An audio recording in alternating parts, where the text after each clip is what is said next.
अपने आत्माओं सारा जीवन हम जिन बच्चों के पालन पोषण में, जिनके प्यार में और फिर उनके कोठी और बंगले बनाने में गुजार देते हैं, और फिर मृत्यु होती है, हमसे छीन लिया जाता है। यू क्या है का जीवन यहाँ पर। और वृद्धावस्था में सारी आपदाएं, सभी दुख इसके ऊपर आ जाते हैं।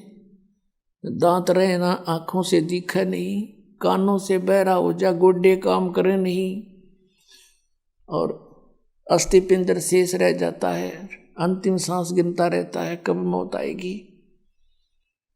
तो पुण्यात्माओं, हम वहां रहा करते थे, हमने कैसे गलती करी। ये दंत कथा ना समझना पुण्यात्माओं, ये गॉड गिवन ज्ञान है। ये सतपुरुष परमात्मा ने बताया हमारे को आकर, जब हमारी आंखें खुली। ये सत्यनारायण कथा है, ये अमर कथा है। अब कुछ दिनों के बाद क्या हुआ, हम ठाठ से रह रहे थे, कोई दुख नहीं, किसी प्रकार का कष्ट नहीं। हमारा शरीर था मनुसदृश था, और उसमें ये स्नायु यानी नाड़ी का जोड़ जुगाड़ नहीं था, 5 तत्वों से बना पुतला नहीं था, एक नूर से बना हुआ था। हमारे शरीर का वहाँ इतना नूर है, इतना प्रकाश है, जैसे 16 सूर्यों जितना प्रकाश एक अंश का आत्मा का। और परमात्मा का वहाँ हमसे घना अधिक प्रकाश है। एक रोमकूप में करोड़ सूर्य करोड़ चंद्रमा मिला दे, ऐसे सतपुरुष के शरीर का इतना प्रकाश है।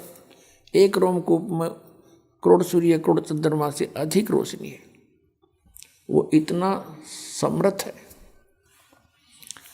कुछ दिनों के बाद इस ज्योति निरंजन को एक बकवाद सूझी सरपुरुष को। इसने सोचा कि हम 3 एक द्वीप में रह रहे हैं और बाकी सभी को अलग अलग से स्थान दे रखा है। इसने खड़ा होकर के तप करना चाहा, क्योंकि तप से राज्य प्राप्त होता है।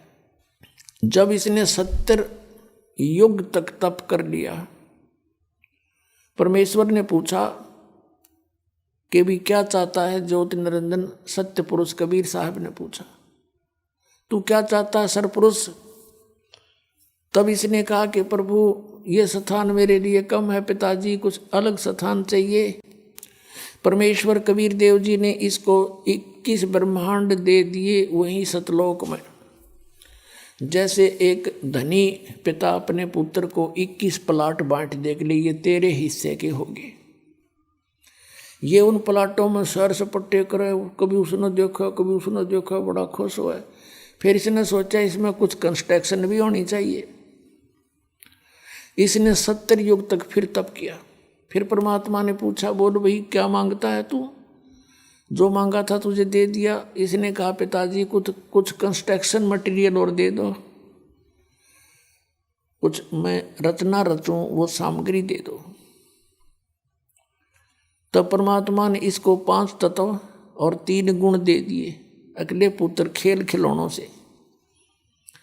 इसके पास जब ये सारा कुछ आ गया, इसने वहाँ कुछ अलग से पहाड़ पोड़ बना लिए, झरने झुरने बना दिए।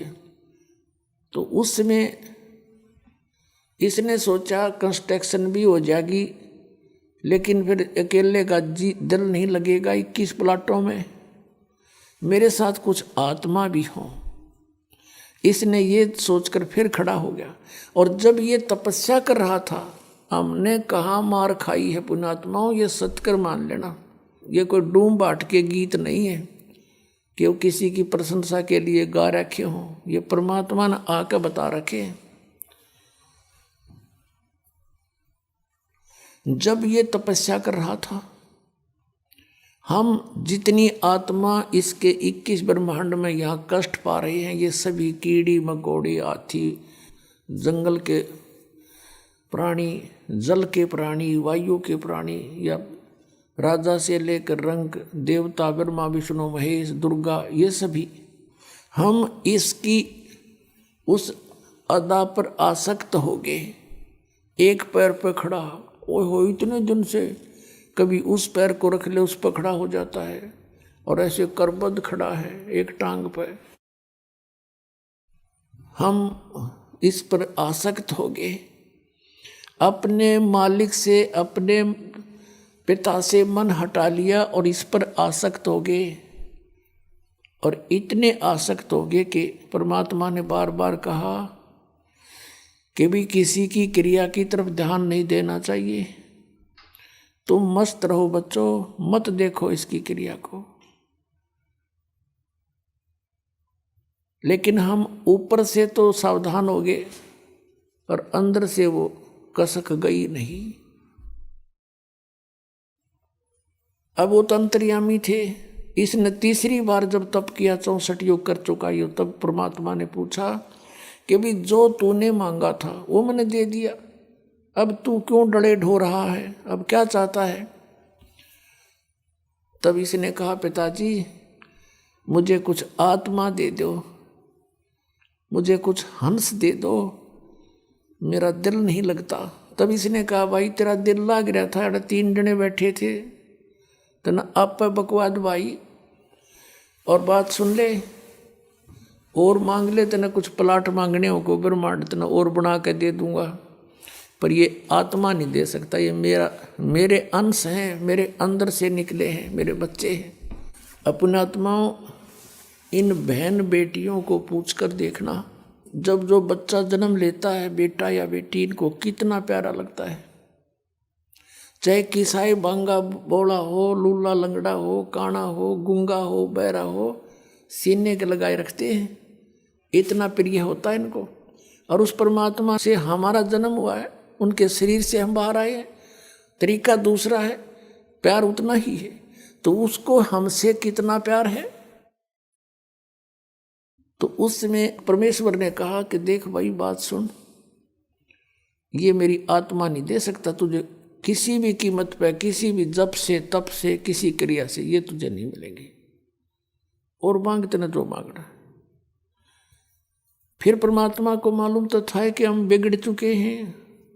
दूध जब फट जाता है, सेब जब खराब हो जाता है, तो टोकरी से उठाकर वो बाहर फेंकना ही पड़ता है, ना औरों को भी खराब करे। तो ये सोचकर परमात्मा ने कहा भी सुन बात, यदि कोई आत्मा तेरे साथ स्व इच्छा से जाना चाहता है तो नो ऑब्जेक्शन, मुझे कोई ऐतराज नहीं, पूछ ले उनसे। अब वो हमारे पास आया और हम तो पहले इसके ऊपर आसक्त हो रहे थे।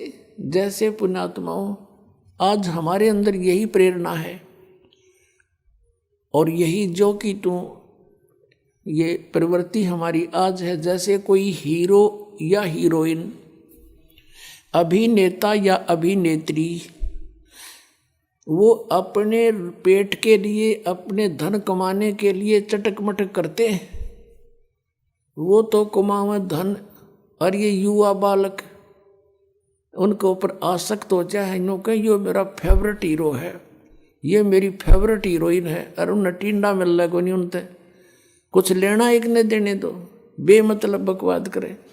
अब जैसे यहाँ कोई बरवाला में आ जावे हीरो या हीरोइन, देखो इन नौजवान बच्चों की, नो देखो लाइन लग जाएगी, वो खड़ा 1 किलोमीटर दूर तो दिखेगा उन्हें स्टेज पे बकवाद करते हुए, और नो कहोगे वो खड़ा वो खड़ी, और सारा दिन धक्के खा के फाँक के दौड़ उल्टे आ जा, बता के मिल रहा उनसे, वो अपनी रोजी रोटी कमा रहे, हर ये उसके ऊपर नो आसक्त हो रहे, बस क्या बात कही।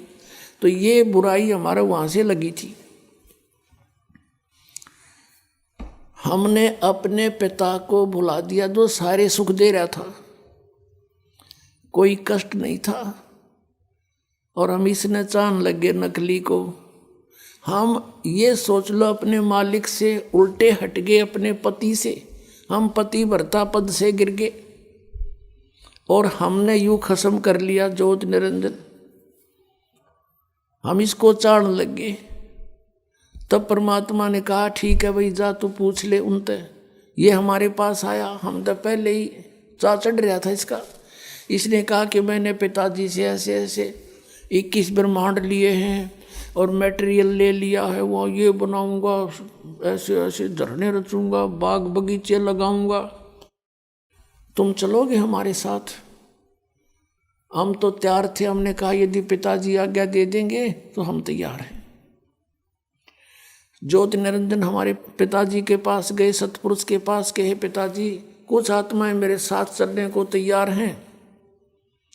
परमेश्वर ने कहा भी ऐसे नहीं, मेरे सामने स्वीकृति दिलवा दे, फिर मैं अलाउड कर दूंगा। उसने कहा था कि वो आपकी स्वीकृति चाहते हैं, कुछ जाने को तैयार हैं। तो परमात्मा ने कहा कबीर साहब जी ने कि मेरे सामने स्वीकृति दिलवा दे, मैं तब कह दूंगा, अलाउड कर दूंगा। दोनों आगे हमारे पास। अब हम देखकर सामने पिता को नीची गर्दन कर ली। परमेश्वर ने पूछा भी कौन कौन इसके साथ जाना चाहते हैं इसके लोक में, हाथ खड़ा कर लो। अब हमने एकदम सन्नाटा छा गया, शर्मा गए, सबको शर्म आई। अब कैसे अपने पिता के सामने कहें? इन्होंने मना कर रखा था कि तुम इसकी ओर मत देखो। हमारे अंदर ये छल कपट भी वहीं से विद्यमान हुआ था और हम उस पवित्र लोक में रहने योग्य रहे नहीं थे।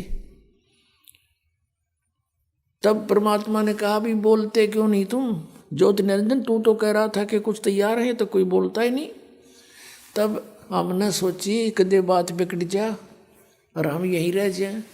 तो सबसे पहले एक हंस खड़ा हुआ और उसने कहा कि जी मैं जाना चाहता हूँ पिताजी के साथ में। सबसे पहले खड़ा हुआ। फिर हमने सोची कदे हम पीछे रह जा, हम भी खड़े हो गए। दोनों हाथ कर दिए, केक की छोड़ दोनों, पूरे जितने यहाँ पर हम आए पड़े हैं। तो परमात्मा ने कहा भाई ठीक है, ये सब देख लिए मैंने, जो तेरे साथ जाना चाहते हैं ऐसे नहीं भेजूंगा, इनको मैं अपने तरीके से भेजूंगा तेरे पास, ऐसे तो जा ही नहीं सकते ये, आप जाइए। अब वो चला गया अपने, वहीं ये लोग वहीं थे 21 ब्रह्मांड उस सतलोक के एक कोने में, बाहर जैसे बाहरली दिल्ली हुआ करे ना, बाह्य दिल्ली गांव गुम से हुआ करे, ऐसे बाहर की तरफ इसको सेट कर दिया था। तब परमात्मा ने क्या किया, जिस आत्मा ने सबसे पहले स्वीकृति दी थी, खड़ा होकर के हिम्मत करी थी, उसका एक युवा लड़की बना दिया। उसके प्रजनन इंद्रिय नहीं लगाई थी। वो परमात्मा देखना चाहते थे कि इसमें और कितना कमीनापन है ज्योति निरंजन में, ये यहाँ इस लोक में रहने के योग्य अब रहा है या नहीं। और जितने हम थे, हम सभी को सूक्ष्म रूप बीज रूप में करके उसका नाम प्रकृति रख दिया। प्रकृति जिसको माया भी बोलते हैं, आदि माया भी कहते हैं और इसको दुर्गा भी कहते हैं। इसके शरीर में हम सभी को प्रवेश कर दिया बीज रूप में, सूक्ष्म रूप में। पुण्यात्माओं, आजकल आज इस वैज्ञानिक युग में हम आसानी से समझ सकते आध्यात्मिक मार्ग को। जैसे आप सुनते हो कई बार डॉक्टरों से कि किसी व्यक्ति के कुछ जीवाणु होते हैं, वो इतने रहने चाहिए, जैसे 50 लाख रहने चाहिए जीवाणु एक ग्राम में, 1 mg ब्लड में। बताओ 50 लाख जीवाणु 1 mg ब्लड में, इतने को में फिर कितने अंदर है हमारे जीवाणु, गिनती नहीं होती। तो ऐसे परमात्मा ने सभी के सभी इसके अंदर फीड कर दिए सूक्ष्म रूप में। और इसको कहा बेटी दुर्गा को कि बेटी मैंने तुझे शब्द शक्ति दे दी है, वचन शक्ति दे दी है, और जितने भी जीव कहे, ज्योत निरंजन कहे, तू वचन से उत्पन्न कर सकती है नर और मादा। एक बार बोल देगी, उतने ही एकदम बाहर खड़े होंगे। और अपने पुत्र सहजदास से कहा, जो सबसे पहले 16 उत्पन्न किए थे, उनमें से एक सहजदास है। उसे कहा कि जा अपनी बहन को ज्योति निरंजन के पास छोड़िया और उसको बता देना कि इसको पिताजी ने शब्द शक्ति दे दी है, जितने जीव तू कहेगा ये उत्पन्न कर देगी। सहजदास ने जाके संदेशा सुना दिया, लड़की को वहाँ छोड़कर आ गया अपनी बहन को।